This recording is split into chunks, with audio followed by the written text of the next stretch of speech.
sampaikan ya kepada kami untuk kita sampaikan kepada Al-Ustaz, kemudian kita mengambil faedah dari pertanyaan antum semua.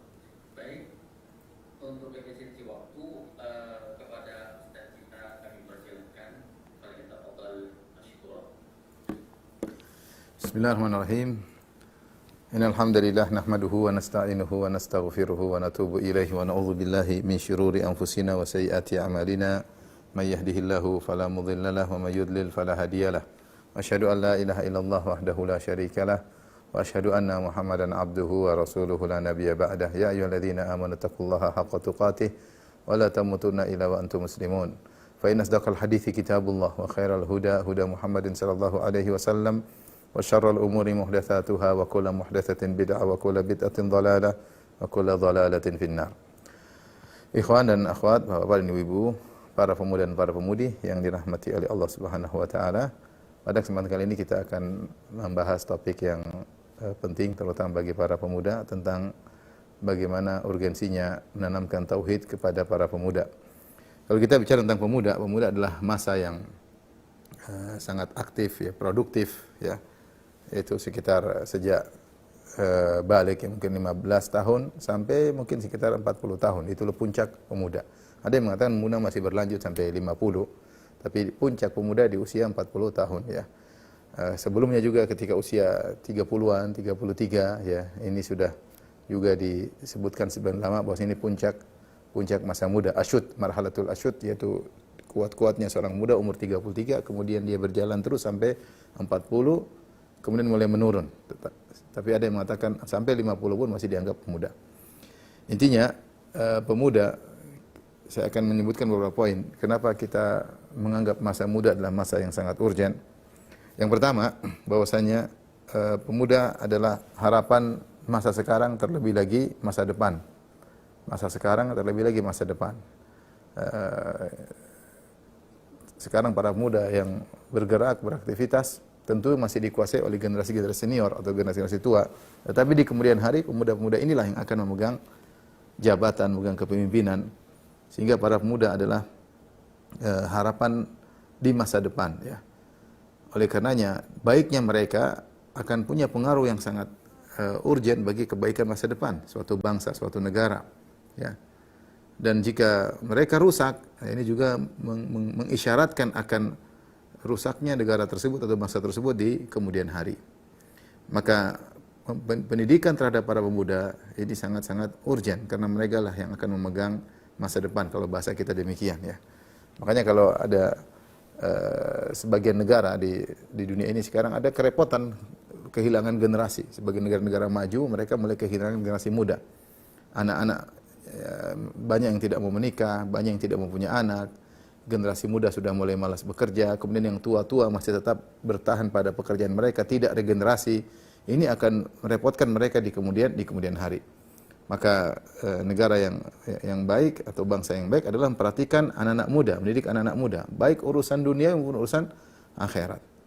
Baik urusan duniawi maupun urusan akhirat, karena pemuda yang akan melanjutkan tongkat estafet di masa depan.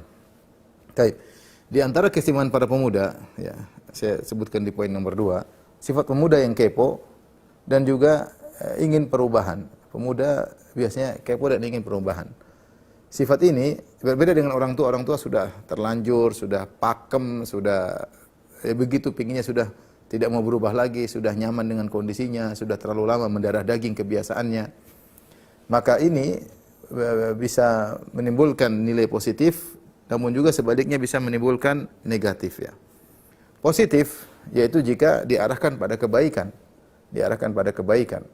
Sebagai contoh misalnya ketika Nabi SAW berdakwah di Mekah, maka yang beriman kepada Nabi SAW adalah anak-anak muda. Adapun senior-senior orang tua seperti Abu Jahal, Abu Lahab dan lain-lain, mereka tidak mau beriman. Disebutkan oleh Ibnu Katsir rahimahullah karena mereka sudah pakem, sudah terlanjur nyaman dengan kondisi mereka dan mereka tidak mau ada perubahan ya. Sulit karena sudah mendarah daging kebiasaan mereka. Kesyirikan yang mereka sering kerjakan sudah mendarah daging. Minum khamr yang mereka kerjakan sudah mendarah daging. Riba yang mereka kerjakan sudah mendarah daging. Sehingga untuk merubah orang-orang Mesir ini sangat susah. Makanya yang beriman kepada Nabi SAW ketika di fase Mekah sebelum Nabi berhijrah, kebanyakan anak-anak muda. Di bawah Nabi SAW atau seumuran dengan Nabi. Misalnya Abu Bakar 2 tahun di bawah Nabi, ya. Kemudian Utsman, ya, dan lainnya, para sahabat. Rata-rata anak muda. Ada yang belasan tahun, ada yang 20-an tahun lebih, ada yang 30 tahunan. Mereka adalah anak-anak muda yang tidak pakem kebiasaan mereka, dan mereka ingin adanya perubahan. Karena anak muda dinamis. Dari sini positif, ya. Makanya ketika Nabi SAW berdakwah di Madinah, maka mudah orang-orang masuk Islam. Karena ketika itu di Madinah tidak ada senior.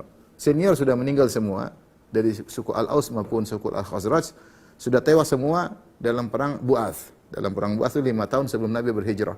Terjadi perang besar-besaran antara dua suku di kota Madinah, suku Al-Aus, suku Khazraj, sehingga seluruh senior tewas. Yang tersisa ada 1 orang atau atau 2 orang, yang satu namanya Abdullah bin Ubay bin Salul yang kemudian jadi gembong orang munafik, yang satu namanya Abu Amir Al-Fasik, Abu Amir Ar-Rahib. Tapi yang berperan di Madinah adalah Abdullah bin Ubay bin Salul. Ini satu senior aja bikin masalah, sehingga betapa banyak orang-orang menjadi munafik gara-gara dia. Tetapi karena senior hampir tidak ada, ya, rata-rata pemuda, maka mereka mudah mengikuti dakwah Nabi SAW. Maka muncullah tokoh seperti Sa'ad bin Mu'adz, pemimpin kaum Al-Aus, kemudian Sa'ad bin Ubadah, anak muda yang memimpin kaum suku Al-Khazraj, ya, sehingga mereka mudah beriman kepada Nabi SAW. Jadilah mereka kaum Ansar. Jadi anak muda ini sebenarnya masih mudah diomongin. Beda kalau sudah tua, lebih sulit. Bukan tidak mungkin, tapi lebih sulit. Kalau sudah pakem, sudah mendarah daging, sudah begitu tidak mau berubah, anak muda maka bisa sikap mereka yang ingin tahu dan dinamis tersebut, ingin perubahan ini bisa membawa nilai positif. Namun hati-hati, sebaliknya juga bisa membawa nilai-nilai negatif ketika mereka ingin tahu tentang keburukan-keburukan. Oleh karenanya anak muda sekarang yang menjadi sasaran bagi musuh-musuh Islam, ya, untuk merubah dari tradisi mereka yang baik menjadi tradisi mereka yang buruk. Dan mereka yang paling aktif dan dinamis mudah berubah. Apalagi mereka tergantung dengan tontonan-tontonan yang ada sekarang, yang bisa sehingga berubah akidah mereka maupun berubah akhlak mereka. Dari sini kita lanjutkan, ya, bahaya negatif yang bisa menimpa para pemuda. Selain sisi positif mereka mudah dibina, ada sisi negatif juga, mereka mudah untuk dirusak. Dan maka ini kita lanjutkan pada poin yang ketiga, bahwasanya musuh-musuh Islam mengetahui potensi pemuda dan berusaha merusak generasi muda. Nah, ini diketahui oleh musuh-musuh Islam. Musuh-musuh Islam berusaha merusak para pemuda. Dan kerusakan tersebut bisa muncul dari 2 sisi. Pertama dari sisi akidah, yang kedua dari sisi moral. Sisi moral.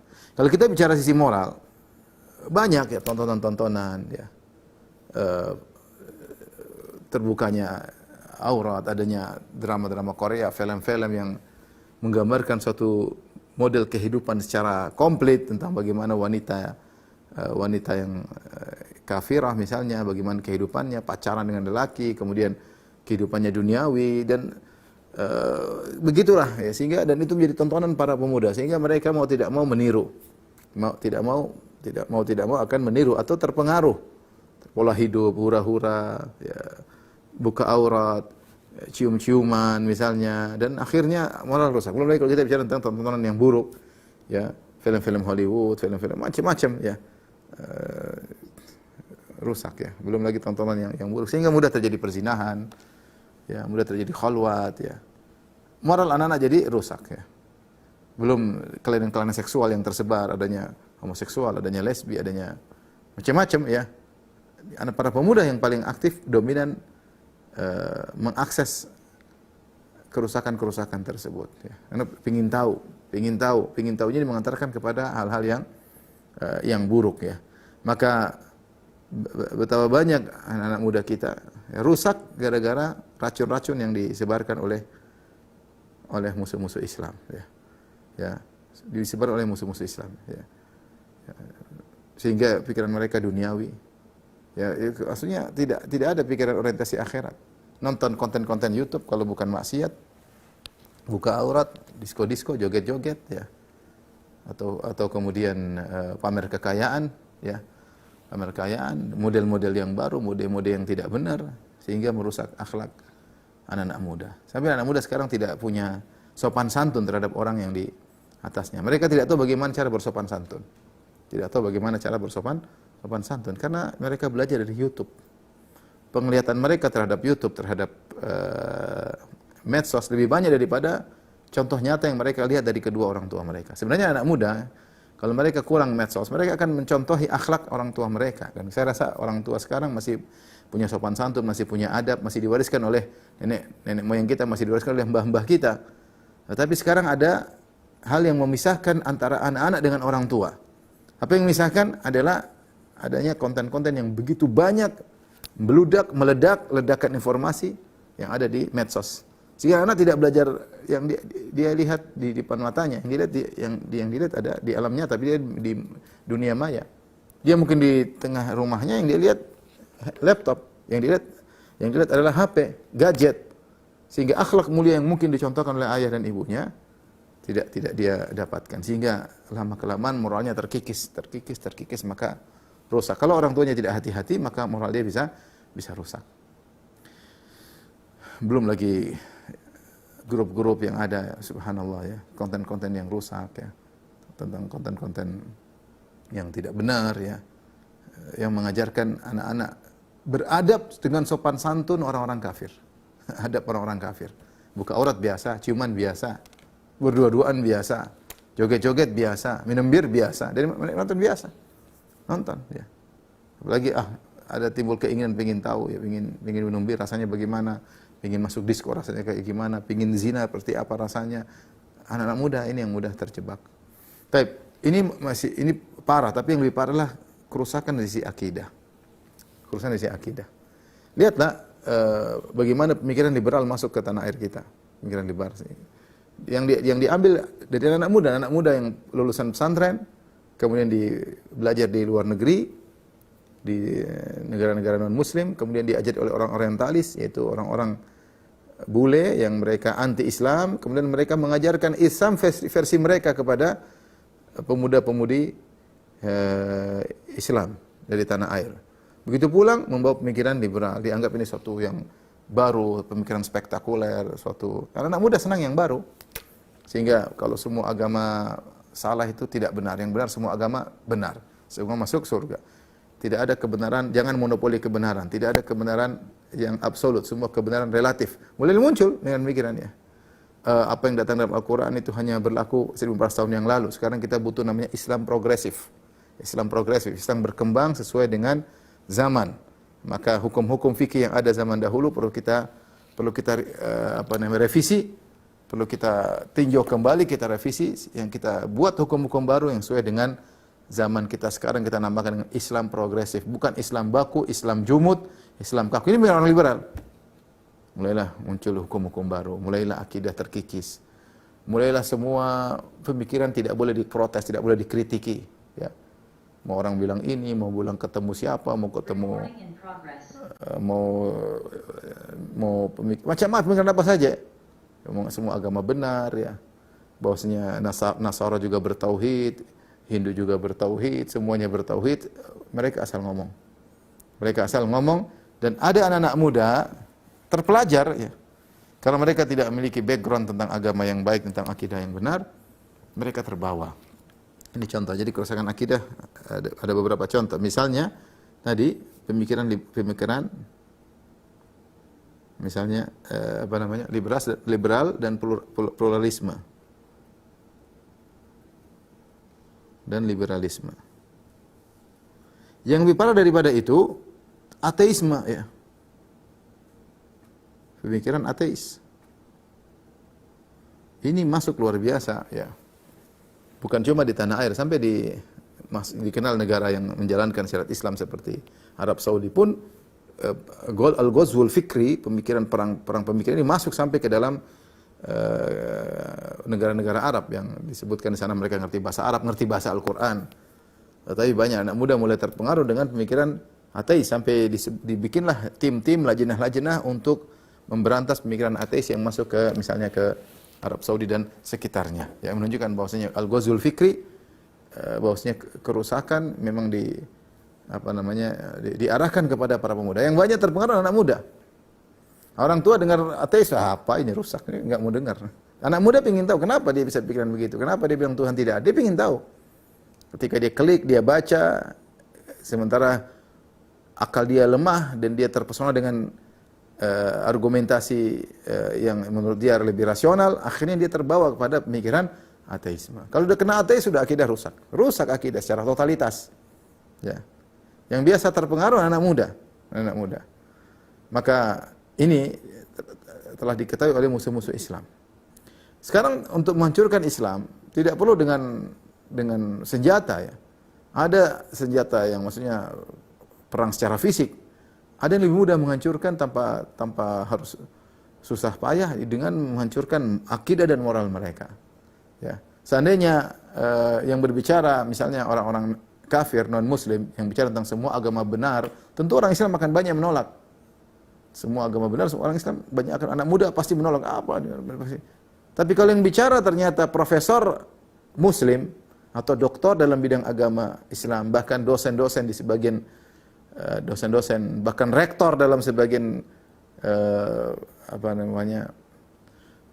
universitas Islam, maka disitulah orang mulai terpengaruh. Yang merusak dari dalam. Yang merusak dari dalam, bukan orang luar yang merusak, orang Islam sendiri, KTP-nya Islam. Ya. Maka ini disadari oleh musuh Islam untuk merusak generasi muda muslim tidak perlu dari luar, dari dalam. Akidah dirusak, moral dirusak. Kalau suatu generasi akidahnya rusak, moral dia rusak, apa lagi yang mau diharapkan? Timbullah kerusakan-kerusakan dalam bangsa dan negara, dari agama rusak ya. Tidak ada namanya integritas, tidak ada namanya nasionalis, cinta bangsa, enggak ada. Apapun dia bisa jual bangsanya demi untuk kepentingan pribadi, hilang semuanya ya. Hilang semuanya ya. Dan itu diakibatkan karena rusak akidah dan rusak moral. Dari sini ini mukadimah disampaikan, maka perlu benteng akidah. Maka saya katakan kesimpulannya perlu benteng akidah. Terutama terhadap anak-anak muda. Karena dinamisnya mereka, ya, keponya mereka, ya mereka harus segera dibentengi, mengingat bahwasanya serangan dari secara pemikiran luar biasa, baik di medsos dan di dunia maya luar biasa. Baik, kita lanjutkan. Berikutnya, perhatian syariat terhadap pembinaan pemuda. Perhatian syariat terhadap pembinaan pemuda ya. Contoh bagaimana Al-Quran menyebutkan contoh real para pemuda yang kuat akidahnya.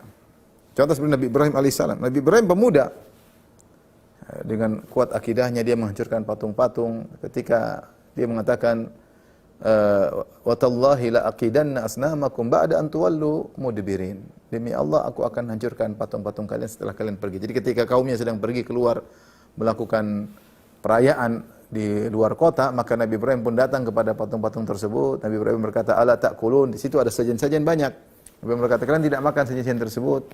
"Malakum la tantiqun?" Kenapa kalian tidak bicara wahai patung-patung? Maka Ibrahim pun faja'alahum judzadan illa kabiralahum. Maka dia pun hancurkan patung-patung semua kecuali patung yang paling besar. Karena dia ingin diskusi sama mereka. Lihat Ibrahim sendiri dia berani, dia hancurin dan dia berani diskusi. Dia sengaja hancurin semua patung kecuali patung yang satu yang besar untuk sebagai bahan diskusi. Kata dia, la'allahum ilaihi yarji'un. Semoga mereka balik untuk melihat patung satu ini. Akhirnya Nabi Ibrahim menghilang. Orang heboh ketika mereka pulang perayaan masuk dalam kota, mereka heboh.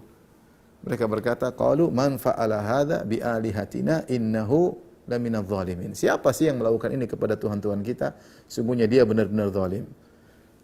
Mereka berkata, qalu sami'na fatan yadhkuruhum yuqalu lahu Ibrahim. Kami dengar ada seorang pemuda di sini fatan yang menyebut-nyebut mengejek-ngejek Tuhan-Tuhan kita, namanya Ibrahim.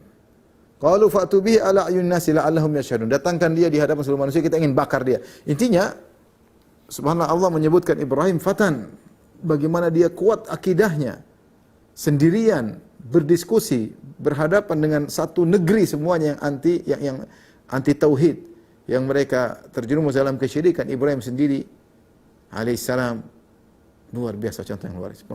Pemuda, fatan anak muda dengan kuatnya kokohnya. Kenapa? Karena akidahnya kuat. Ini contoh, maksudnya kisah Ibrahim itu banyak, panjang, tapi kita ingin sampaikan contoh sederhana bagaimana Al-Quran menyebutkan tentang para pemuda yang kokoh akidahnya. Contoh lagi misalnya Ashabul Kahfi.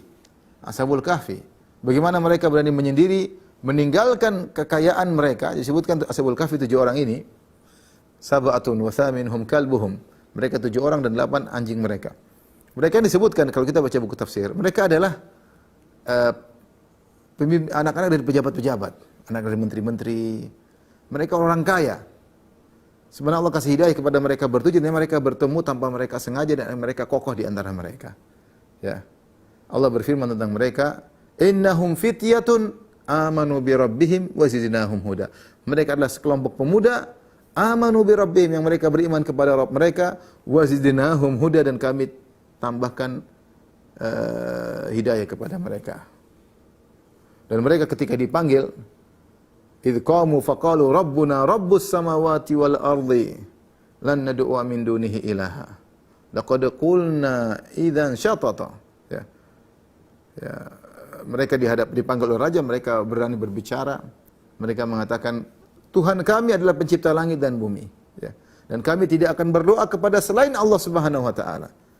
Ya. Mereka berbicara dengan lantang sehingga akhirnya mereka mau dibunuh, akhirnya mereka kabur, fa'u ilal kahfi, mereka sembunyi dalam sebuah goa. Akhirnya mereka dikisahkan sebagaimana yang Allah berikan karamah kepada mereka sebagaimana dikisahkan dalam surat Al-Kahfi. Tapi yang ingin saya sampaikan, mereka adalah para pemuda yang kokoh yang rela meninggalkan kenikmatan duniawi, kekayaan hidup, kenyamanan hidup demi untuk mempertahankan akidah. Allah mengatakan innahum fityah. Mereka adalah para pemuda. Ini contoh kuat dalam bertahan dengan akidah meskipun harus dimusuhi oleh semua negara, satu negeri semuanya musuhinya, ingin dibunuh dan macam-macam. Mereka bersabar. Siapa mereka? Mereka para pemuda. Innahum fityah, mereka para pemuda. Contoh lagi yang sering kita tahu tentang Nabi Yusuf alaihissalam, masih muda, dia masih remaja. Bagaimana Allah sebutkan kisahnya dalam Al-Quran dengan akidahnya yang kuat, bagaimana ujian syahwat yang dia hadapi, ya. Ujian syahwat yang dihadapi dirayu oleh Imra'atul Aziz.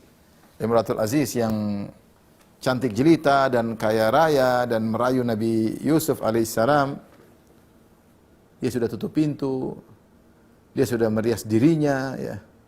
Yusuf sudah dijebak dalam kamar, dia sudah merayu Yusuf. Subhanallah, ujian ada sekitar 10 atau 12 ujian dihadapi oleh Nabi Yusuf ketika itu. Yang kalau zaman sekarang seorang pemuda dihadapi satu ujian saja mungkin sudah gugur dan KO, terjungkal, bertekuk lutut. Yusuf alaihissalam berkumpul kepadanya 10 ujian lebih dan dia bisa bertahan. Kenapa? Akidahnya kuat.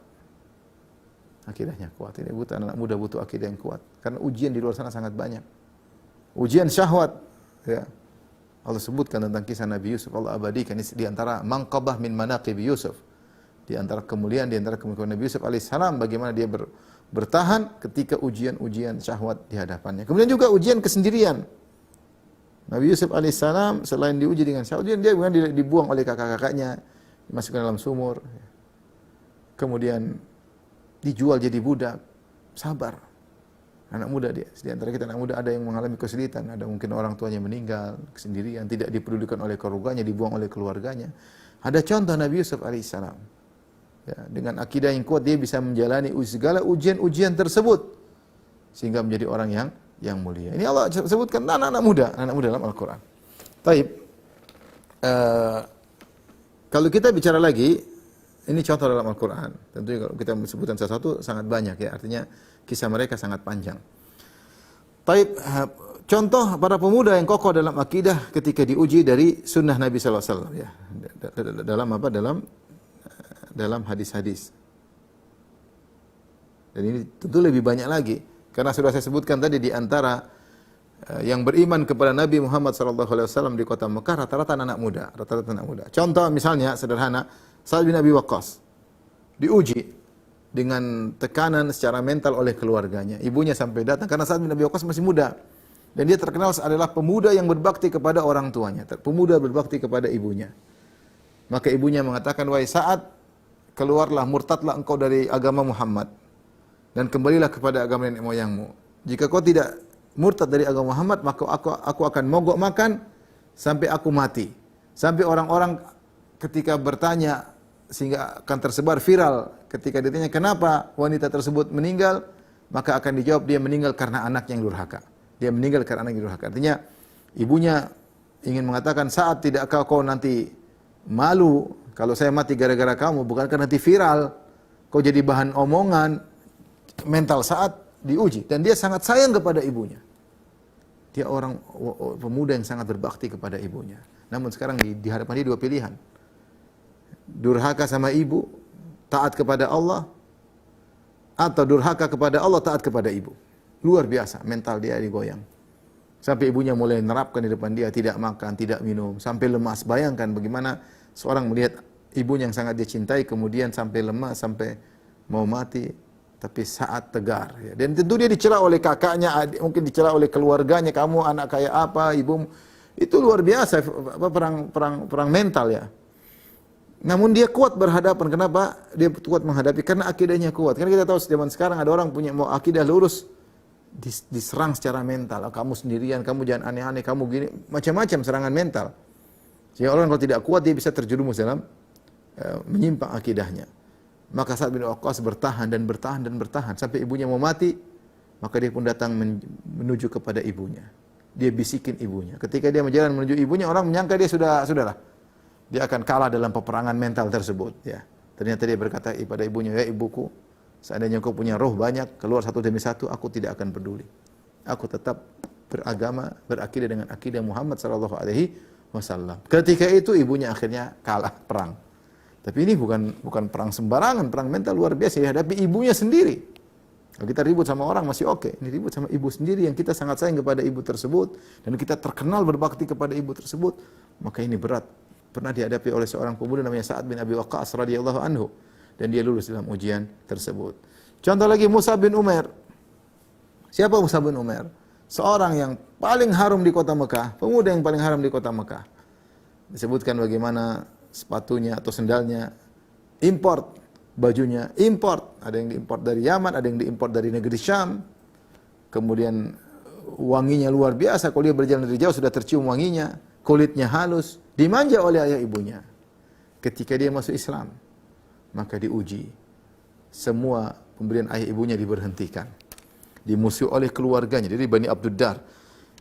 Bani Abduddar itu salah satu kabilah terkenal di Quraisy. Ya. Dimusuhi. Mulailah dia hidup dalam kondisi susah, dalam kondisi miskin. Tadinya baju dan sepatunya, sendalnya impor, sekarang pakai baju muraqqa'at, yaitu baju yang robek-robek disambung-sambung, kain disambung-sambung. Subhanallah, kain disambung-sambung. Bukan sengaja, memang tidak ada. Ya. Tidak seperti orang Sufia yang bikin kain sambung-sambung sengaja, itu kainnya banyak dipotong-potong sambung-sambung. Enggak, ini memang karena tidak ada pakaian. Ya, tidak ada pakaian, maka kemudian Sa'ad bin Abi Waqqas, Mus'ab bin Umair sambung-sambung bajunya. Kemudian kulit yang tadinya halus kemudian bersisik karena sudah tidak pernah tersentuh dengan minyak, ya. Mulai bersisik, makanan yang mungkin mulai kering. Sampai di dalam suatu riwayat Rasulullah SAW ketika melihat kondisi Mus'ab bin Umair radhiyallahu anhu, Rasulullah SAW menangis. Rasul ingat bagaimana dia dulu sebelum Islam dan sekarang bagaimana setelah Islam. Tapi apakah Mus'ab bin Umair kemudian manja, baper? Tidak, dia bertahan. Kuat, kenapa akidahnya kuat? Ini yang saya khawatirkan zaman sekarang, anak muda. Rapuh, akidah kurang kuat ya. Tontonannya YouTube, didikan orang tua kurang. Kita sebagai orang tua sering sibuk. Ya, penanaman akidah kurang. Jadi kalau datang ujian-ujian sedikit bisa goyang, bisa goyang ya. Contoh Bilal bin Rabah juga masih muda, Bilal bin Rabah bagaimana diuji seorang budak ya. Ini contoh seorang miskin ya. Diuji oleh majikannya, diletakkan batu di atasnya, dadanya dijemur di bawah terik matahari, ditarik oleh anak-anak, ngeri ditarik di atas pasir di kota Mekah. Panas-panas. Dan dia berkata, ahadun ahad, ahadun ahad, Allah Maha Esa, Allah Maha Esa. Disuruh mengatakan, ada Tuhan selain Allah, dia malah mengatakan, ahadun ahad, Allah Maha Esa. Semakin jengkel majikannya, Umayyah bin Khalaf, semakin menyambuknya, semakin menyiksanya. Dan dia berkata, ahadun ahad, bagi dia jiwa dia murah, kalau untuk membela Allah Subhanahu wa ta'ala. Bagi dia nyawa dia murah. Hadat nafsuha fi dzatillah. Dia merasa nyawanya murah kalau untuk Allah Subhanahu wa taala. Akhirnya Abu Bakar As-Siddiq kasihan kemudian membeli Bilal untuk dimerdekakan. Ini contoh seperti ini banyak dalam sirah. Bagaimana para muda yang kokoh diuji karena akidah mereka kuat. Taib, kita masuk pada inti tentang perhatian Nabi terhadap para pemuda dalam menanamkan akidah. Dalam satu hadis, ya, riwayat Ibnu Majah disahkan oleh Syekh Albani rahimahullah taala, Jundub bin Abdullah berkata, "Kunna ma'an Nabi sallallahu alaihi wasallam wa nahnu fityan." Ya. Kami bersama Nabi sallallahu alaihi wasallam, kunna ma'an Nabi sallallahu alaihi wasallam wa nahnu fityan. Kami anak-anak muda. Hazawirah, yaitu muda yang sudah di puncak muda, mungkin umur 30-an ya. Hazawiratun. Kami anak-anak muda yang di puncak muda. Maksudnya bukan remaja 15 tahun enggak, tapi sudah 20 ke 30 ya. Fata'allamnal iman, kami pun belajar iman qabla al-Qur'an, sebelum kami belajar Quran. Maksudnya apa? Rasulullah tanamkan tentang keimanan, tentang agungnya Allah Subhanahu wa taala, tentang sifat-sifat Allah Subhanahu wa taala, tentang dahsyatnya hari kiamat ya. Kemudian tentang siapa Rasulullah, bagaimana ketaatan kepada Nabi sallallahu alaihi wasallam. Rasulullah ajaran keimanan sebelum belajar ngajarin Al-Qur'an. Kenapa? Supaya ditanamkan kepada mereka tentang agungnya Al-Qur'an. Bagaimana mereka mengagungkan Al-Qur'an, dijelaskan dulu tentang iman secara global, tentang Allah Subhanahu wa taala, tentang malaikat, tentang hari kiamat, tentang sifat-sifat Allah, tentang rahmatnya Allah, diajarkan kepada anak-anak muda ini. Sehingga ketika mereka sudah mengerti tentang iman secara global, mereka tertarik untuk belajar Al-Quran. Sehingga ketika mereka baca Al-Quran, mereka baca dengan serius. Ya, terkadang kita suruh belajar Al-Quran, tapi kita belum tanamkan kepada sang anak tentang agungnya Allah, tentang apa ini Al-Quran. Ini firman Allah Subhanahu Wa Taala. Sehingga mereka akhirnya baca sekedarnya karena disuruh oleh orang tua. Ya. Kemudian kata Jundub bin Abdullah, fata'allamna al-iman qabla al-Qur'an. Kami belajar iman sebelum Al-Qur'an. Thumma ta'allamna al-Qur'an. Setelah itu kami belajar Al-Qur'an. Fasdadna bihi imanan. Maka kami semakin tambah iman kami lagi setelah belajar Al-Qur'an. Ini maksudnya Rasulullah punya perhatian tanam akidah, iman sebelum ngajarin Al-Qur'an. Menanamkan akidah sebagai landasan untuk belajar Al-Qur'an, ya. Maka ini perhatian Nabi terhadap para pemuda. Baik, kita lanjutkan pembahasan yang terakhir. Tentang metode Nabi dalam membina akidah para pemuda, ya. Metode Nabi dalam membina para pemuda, ya. Baik, yang pertama, metode Nabi tentu banyak, saya cuma ringkaskan aja yang terbetik dalam benak saya, ya. Pertama, misalnya menanamkan pokok-pokok akidah semenjak mereka remaja, ya, semenjak remaja. Dan ini banyak contohnya seperti hadis Ibnu Abbas radhiyallahu taala anhuma. Ibnu Abbas, Abdullah bin Abbas lahir kapan? Dia masih muda, dia lahir 3 tahun sebelum Nabi berhijrah, sekitar tahun 10 kenabian. Jadi ketika Nabi berdakwah umur dia masih kecil, ya. Jadi tapi Rasulullah SAW pernah memboncengnya, Rasulullah SAW pernah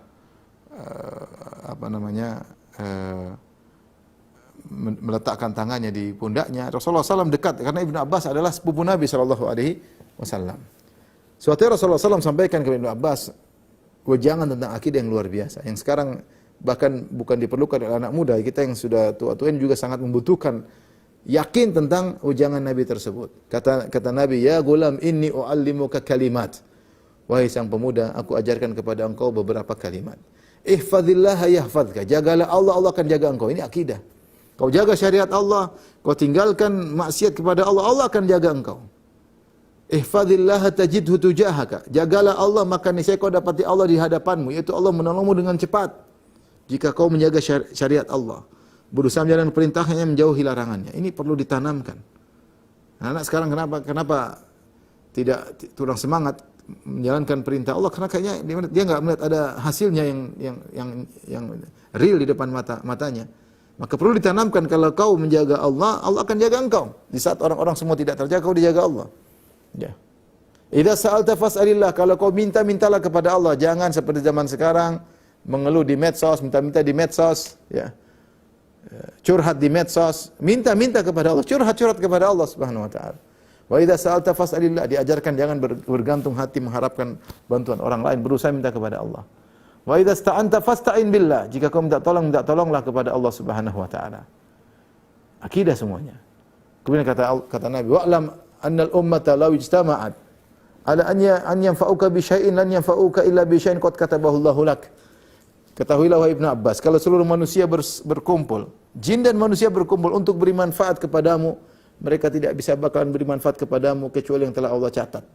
Walau ijtama'u ala an yadhurruka bi syai'in lan yadhurruka bi syai'in illa qad kataballahu alaik. Kalau mereka semua berkumpul untuk beri mudarat kepadamu, mereka tidak bisa beri mudarat kepadamu sedikit pun kecuali yang Allah telah tetapkan bagimu. Rufi'atil aqlam wa jaffatis suhuf. Pena sudah diangkat, lembaran sudah kering. Akidah, takdir. Takdir. Dalam riwayat yang i'lam anna ma asabaka lam yakun liyukhti'ak wa ma akhta'aka lam yakun liyusibak. Ketahuilah wahai Ibnu Abbas, apa yang meleset darimu tidak akan mengenaimu. Kalau tidak ditakdirkan untukmu, kau tidak akan mendapatkannya, dan apa yang sudah ditakdirkan akan kau dapatkan tidak akan meleset darimu. Nabi berkata, wa alam anna as-sabr ma'al anna sabr ma'al karb wa anna nasr ma'al sabr wa anna al-faraj ma'al karb wa anna ma'al usri yusra. Ketahuilah bahwasanya kemenangan datang sertai dengan kesabaran. Ketahuilah bahwasanya solusi datang dalam penderitaan. Ketahuilah bahwasanya dalam kesulitan ada kemudahan. Ini akidah semuanya. Rasulullah tanamkan kepada Ibnu Abbas yang masih pemuda, masih remaja. Ini contoh. Jadi ditanamkan, Rasulullah dekati, Rasulullah ngomong. Contoh lagi misalnya hadis Mu'adz bin Jabal ketika Rasulullah SAW sedang membonceng Mu'adz bin Jabal. Rasulullah dekati. Ini perlu juga ya. Sayang sama anak-anak muda. Kita kalau menyampaikan akidah sambil sayang kepada mereka. Makanya seperti hadis Malik bin Al-Huwairith ketika mereka berkata, kami belajar bersama Nani, sekitar 20 orang pemuda, wa nahnu syababatun mutaqaribuna, kami para pemuda yang mirip-mirip umur kami. Falamma ra'an Nabi sallallahu alaihi wasallam, kalau melihat Nabi, ishtahayna ila ahlina, Rasulullah melihat kami rindu kepada keluarga kami, Rasulullah mengatakan, pulanglah ketemu dengan keluarga kami. Rasulullah perhatian sama anak muda ya. Bagaimana lihat Ibnu Abbas ya, bagaimana Mu'adz bin Jabal dibonceng oleh Nabi, dekat. Anak muda perlu kedekatan ya. Ini pendidik harus tahu anak muda butuh perhatian, bukan diomelin, bukan diperintah kemudian tidak didekati. Dekati sambil ditanamkan nilai-nilai akidah, dekat terutama kepada anak kita sendiri. Kadang tarbiyah kita tidak berhasil, kenapa? Karena kita jauh dari anak-anak. Anak-anak menganggap kita seperti musuh, seperti orang yang suka marah-marah, datang perintah dan larangan saja, sehingga tidak rasa kasih sayang. Nabi bagaimana dekati anak muda? Sering anak muda dibonceng. Sampai disebutkan oleh sebagian ulama ada 30 anak muda dibonceng oleh Nabi sallallahu alaihi wasallam. 30 orang sahabat pernah dibonceng oleh Nabi sallallahu alaihi wasallam. Di antaranya Mu'adz bin Jabal, Rasulullah SAW sedang naik bersama Mu'adz sedang dibonceng Nabi, Rasulullah sempatin bertanya kepada Mu'adz, "Ya Mu'adz, atadri ma haqqullahi 'alal ibad wa ma haqqul ibad 'ala Allah?" Wahai Mu'adz, tahukah engkau apa hak Allah terhadap hamba dan apa hak hamba terhadap Allah? Mu'adz berkata, "Allah wa rasuluhu a'lam." Allah yang lebih mengetahui dan Rasulullah lebih mengetahui. Maka Rasulullah berkata, haqqullahi 'alal ibad ayya'buduhu wa la yusyriku bihi syai'a. Hak Allah terhadap para hamba yaitu mereka hanya beribadah kepada Allah, tidak buat syirik sama sekali. Wa haqqul ibad 'ala Allah, dan hak para hamba terhadap Allah, alla yu'adziba ma la yusyriku bihi syai'a. Allah tidak akan mengadab orang yang berbuat syirik sama sekali kepada Allah Subhanallah. Tentang tauhid, tentang pentingnya, urgensinya tauhid dan bahayanya syirik disampaikan kepada Mu'adz bin Jabal. Masih muda, Mu'adz mungkin 20-an. Mu'adz itu ikut perang Badar usia sekitar 20. 21, umurnya mungkin 25, 24 ketika hadis ini terjadi ya. Karena dia ikut perang Badar umurnya sekitar 20-21 tahun. Bagaimana Rasulullah SAW dekat dengan pemuda kemudian menyampaikan nasihat kepada para pemuda. Ini contoh. Jadi menanamkan pokok-pokok akidah tentang takdir, tentang tauhid, tentang syirik ya. Seperti dalam hadis juga, dalam satu riwayat dari Zaid bin Harithah radhiyallahu anhu, beliau berkata, wa kana sanaman min nuhas yuqalu lahu isaf aw na'ilah yatamassahu bihi al-musyrikun idza tafu. Fatafa Rasulullah sallallahu alaihi wasallam wa tuftu ma'ahu falamma marartu masahtu bihi. Ya. Ketika Zaid bin Harithah tawaf bersama Nabi, ada patung. Kemudian orang-orang musyrikin mengusap-usap patung tersebut. Zaid bin Harithah ingin usap, Rasulullah mengatakan la tamsahu, jangan sentuh. Ya, Rasulullah larang ya. Zaid bin Harithah jangan sampai terjerumus dalam kesyirikan, ngusap-ngusap berhala. Bab yang kedua, di antara metode Nabi SAW, dan ini juga sangat penting, mengajarkan doa-doa kepada para pemuda. Seperti Nabi mengajarkan kepada Al-Hasan bin Ali, masih sangat kecil, mungkin umurnya 8 tahun, 10 tahun, ketika diajari oleh Nabi SAW. Ya. Dia mengajarkan kepada Hasan Husain tentang doa kunut witir. Allahumma hdina fi man hadait. Sehingga Rasulullah mengajarkan maksudnya para pemuda harus bertawakal kepada Allah. Di antara bentuk tawakal kepada Allah, sering meminta, sering berdoa kepada Allah. Sering bersandar kepada Allah. Di antara bentuk sering bersandar kepada Allah, sering berdoa. Allahumma hdini fi man hadait. Ya Allah, berilah aku petunjuk bersama orang kau beri petunjuk. Wa afini fi man afait, wa tawallani fi man tawallait, wa barik li fi ma a'tait. Wa qini bi rahmatika syarra ma qadait. Fa innaka taqdi wa la yuqda alaik. Sungguhnya engkau yang memutuskan, tidak ada yang melawan keputusanmu. Ya. Innahu la yadhillu mawalait. Sungguhnya orang yang kau bela maka dia tidak akan hina sama sekali. Wala ya'izzu man adait, dan orang yang musuhmu tidak akan mulia sama sekali. Tabarakta rabbana wa ta'ala. Sungguhnya engkau maha berkah dan maha tinggi Allah. Ini doa tentu permintaan kebaikan, minta hidayah dan yang lain, tapi ini mengandung makna-makna akidah. Jadi sudah diajarkan kepada Hasan bin Ali semenjak masih kecil.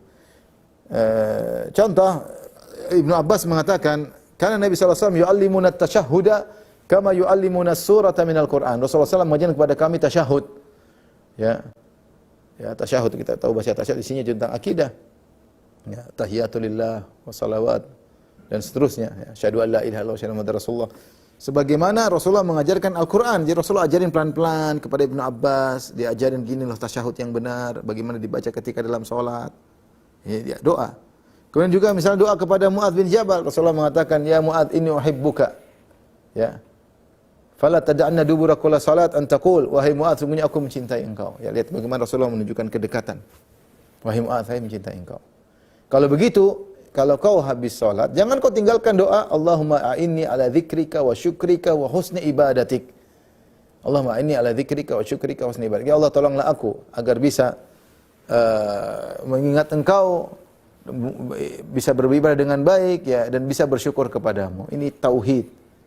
Jadi di antara metode Nabi mengajarkan, menanamkan pokok-pokok akidah kepada para pemuda adalah dengan mengajarkan doa-doa kepada mereka. Ya, ajarkan doa-doa kepada mereka. Tapi di antaranya menanamkan kepada mereka tugas-tugas. Ini penting. Ini penerapan akidah. Ya, orang dikasih beban dengan akidah, karena akidah terkadang, akidah itu kan bukan cuma ilmu teori aja, dia butuh praktek. Dan dalam praktek itu sering situlah nilai akidah kemudian berjalan, harus tawakal, sabar, husnudzon kepada Allah. Kenapa? Ketika dikasih tugas, maka dia akan menjalankan dengan penuh akidah yang benar, ya. Nah, maka anak-anak perlu diberi tugas. Ya, Rasulullah kasih tugas anak muda. Contoh Attab bin Asid itu umurnya sekitar 20-an. Ketika Rasulullah SAW menaklukkan kota Mekah, Rasulullah SAW pergi, yang ditugaskan untuk menjadi amir kota Mekah adalah Attab. Attab masih muda, 20-an. Attab bin Asid, ya. Masih muda, radhiyallahu ta'ala anhu. Bayangkan di situ ada para sahabat-sahabat senior, tapi yang jadi gubernur kota Mekah ketika itu, sementara kalau Nabi pergi, dia luar biasanya. Anak muda, ya. Nah, akidah yang kuat, Rasulullah suruh praktek, dibebani tugas agar mereka bisa menjalankan tugas tersebut dengan benar, ya, tentu dengan dibimbing oleh Nabi SAW. Contohnya Zaid bin Sabit. Zaid bin Sabit juga masih muda. Ketika perang Uhud, banyak sahabat-sahabat junior pingin ikut perang, tapi umur mereka kurang dari 15. Itu mereka belum balik. Sehingga mereka disuruh pulang. Di antara disuruh pulang misalnya Ibnu Umar, Abu Sa'id Al-Khudri, ya, Zaid bin Sabit, ya. Ini disuruh pulang, tidak boleh ikut perang. Tapi ada dua yang disuruh ikut, di antaranya Rafi bin Khudij, dan kemudian satunya lagi Samurah. Karena Rafi pandai memanah, Samurah pandai bergulat. Tapi yang lainnya suruh pulang. Di antara yang suruh pulang Zaid bin Sabit. Dia masih muda, artinya ketika perang Uhud di tahun 3 Hijriah, Zaid bin Sabit masih belum balik. Umur 14 tahun kayak 13 tahun kayak. Ya, ketika Rasulullah merasakan aku tidak merasa aman dengan tulisan orang Yahudi, maka Rasulullah suruh dia belajar tulisan orang Yahudi dan baca tulisan orang Yahudi. Maka Zaid bin Sabit mengatakan, aku pun belajar, yaitu bahasa Ibrani, kurang dari setengah bulan. Bagaimana cerdasnya Zaid bin Sabit. 2 minggu sudah pandai bahasa Ibrani. Sudah bisa baca, bisa tulis. Ini maksudnya kadang-kadang, kita kadang-kadang lihat sahabat kita merasa, sebagian orang merasa lebih alim, lebih pintar, lebih cerdas. Akhi sahabat cerdas-cerdas. Ini Zaid bin Sabit ini belajar bahasa lain, bahasa asing, tidak sampai 2 minggu dia kuasai. Bukan cuma bicara, dia bisa tulis, dia bisa baca. Tidak sampai 2 minggu. Ini cerdas, super cerdas, IQ tinggi. Makanya para sahabat tuh nggak main-main kalau kita baca sirah mereka, keputusan yang mereka ambil, kondisi yang mengerikan, bagaimana mereka bersikap menunjukkan cerdas luar biasa disertai dengan ketakwaan. Disertai dengan ketakwaan. Kalau sebagian orang meremehkan sahabat, enggak, sahabat orang spesial, guru mereka Nabi sallallahu alaihi wasallam. Mereka cerdas-cerdas, di antaranya Zaid bin Sabit, ya. Umur 20, Attab bin Usaid bagaimana menjadi gubernur Mekah, ngatur itu saja baru dikuasai, bagaimana masih orang-orang masih ada yang mungkin masih non muslim. Tidak mudah membangun suatu kota baru kemudian anak muda yang memimpin, tidak mudah. Tapi Rasulullah kasih tugas. Usama bin Zaid juga masih sangat muda. Masih belasan, mungkin belum 20 ketika itu. Di bawah 20. Rasulullah ketika menjelang wafat, Rasulullah suruh dia menjadi pasukan perang untuk pergi ke negeri Syam, berperang. Ketika itu anak buahnya ada Abu Bakar, ada Umar, luar biasa. Jadi pasukan perang ada Abu Bakar, dia jadi amirnya, Rasulullah tunjuk dia. Sampai sebagian orang ada yang mengkritiki.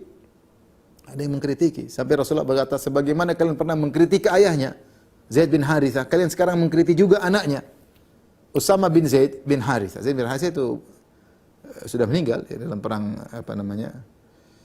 Mu'tah. Ya. Anaknya masih hidup, Usama bin Zaid, dan dicintai oleh Nabi SAW. Nabi suruh jadi pemimpin pasukan. Kemudian ketika keluar sampai Jurf, Rasulullah meninggal dunia. Tapi maksud saya dia masih muda. Dan akhirnya di zaman Abu Bakar suruh lanjut berangkat. Subhanallah, karena Rasulullah sudah memilih engkau menjadi pemimpin. Luar biasa ya. Jadi maksud saya Rasulullah kasih tugas-tugas kepada anak muda, dan ini penting dalam pembinaan. Kita perlu didik anak muda. Penerapan tawakalnya bagaimana, penerapan sabarnya bagaimana, penerapan akidahnya bagaimana, kasih tugas sambil kita bimbing. Tapi yang berikutnya jangan lupa kemudian memotivasi. Di antara metode Nabi adalah motivasi, membentengi mereka dari bahaya syahwat misalnya, dari keburukan, dari bahaya-bahaya.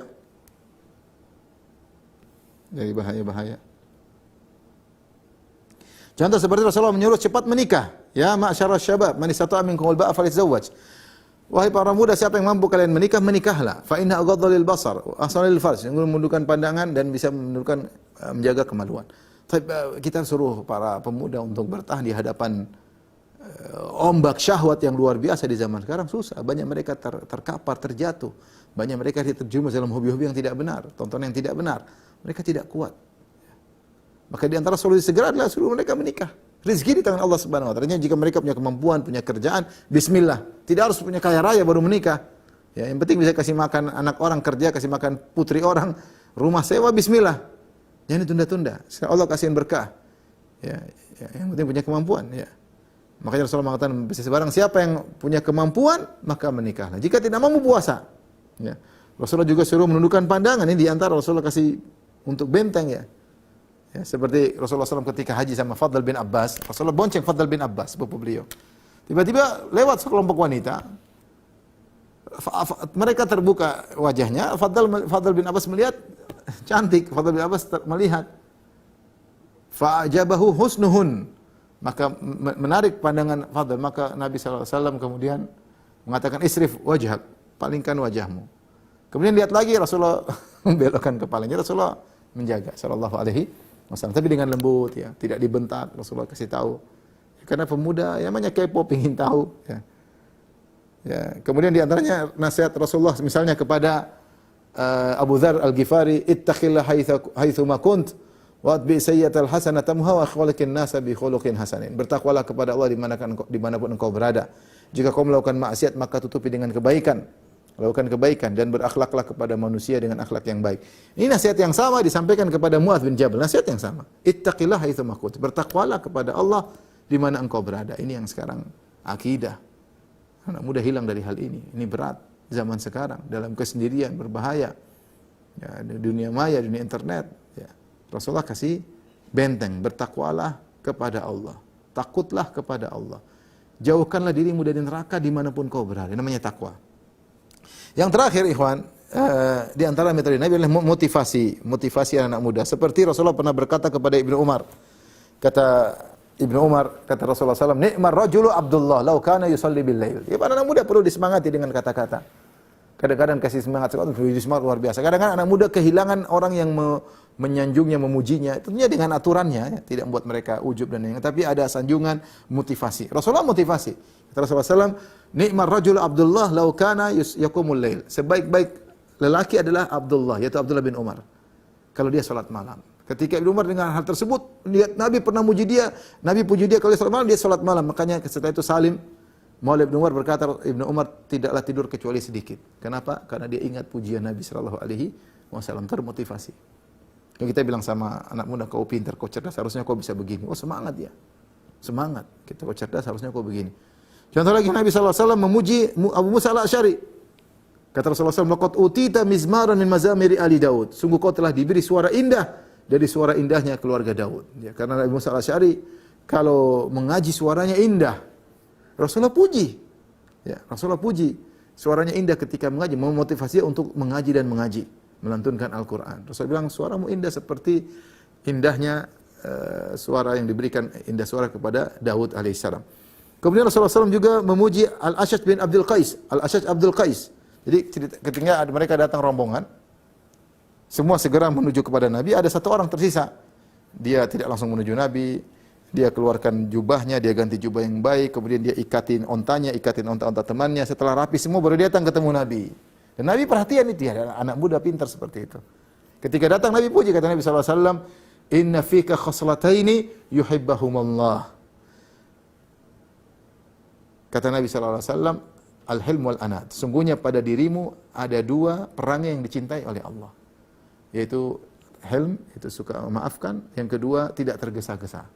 Tidak tergesa-gesa. Maka dia berkata, "Ana atakhallaqu bihima am jabalani Allah alaihima." Ya Rasulullah, ini akhlak aku, perangai ini aku usahakan atau dari sananya dari Allah? Kata Nabi, dari Allah Subhanahu wa taala. Maka dia kemudian berkata, "Alhamdulillah, segala puji bagi Allah yang telah menjadikan aku berperangai seperti ini." Bagi orang dipuji, semangat, engkau punya sifat, sehingga dia akan pertahankan sikap tersebut, tidak tergesa-gesa, mudah maafkan. Ya, mudah terkadang perlu kita angkat-angkat dengan tentu dengan aturan sehingga mereka tidak ujub, tapi perlu dimotivasi. Ini ikhwan dan akhwat yang rahmati Allah Subhanahu wa taala, sedikit yang disampaikan tentang urgensinya kita menanamkan nilai-nilai akidah kepada tauhid kepada anak muda. Karena memang mereka adalah generasi yang penting baik sekarang maupun di masa datang. Wallahu ta'ala alam bisawab.